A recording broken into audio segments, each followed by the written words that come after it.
Hello everyone, today we'll continue our tutorial on the 240 DMX console. Each fixture uses 16 DMX channels. Set the first fixture to DMX address 1. For the second fixture, add 16 to 1, giving address 17. For the third fixture, add 16 to 17, giving address 33. Continue adding 16 for each fixture after that. We've already connected the power cables. Now take a DMX51 to signal cable and connect it directly to the DMX output on the 240 console.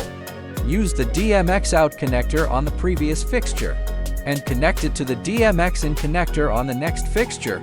This connects the console and the fixtures in sequence. Connect the female DMX out of fixture 1 to the male DMX in a fixture 2. Continue in the same way to complete the connection. Now let's set the DMX addresses.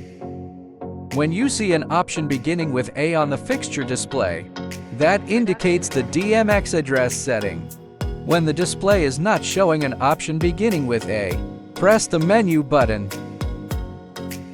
Use the first menu button to cycle through the options until you reach the address setting beginning with A. Press the up button to increase the DMX address. Press the down button to decrease the DMX address. Set the DMX address to 17. Then press OK to confirm.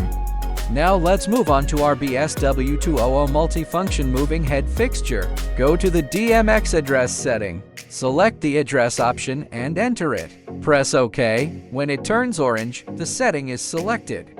Now adjust its DMX address. The previous fixture was set to address 17. Set this fixture to address 33.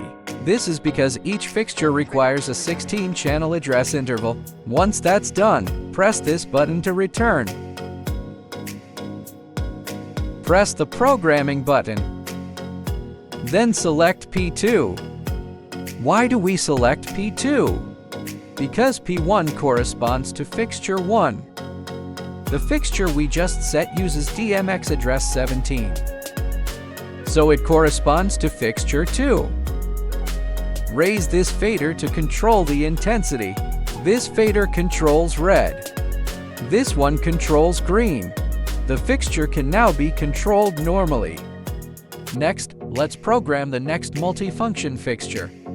Its DMX address is 33. So select P3. Use these faders to control pan and tilt. Raise the intensity fader to bring up the light. Then select another color. If the fixture responds normally, the connection is complete.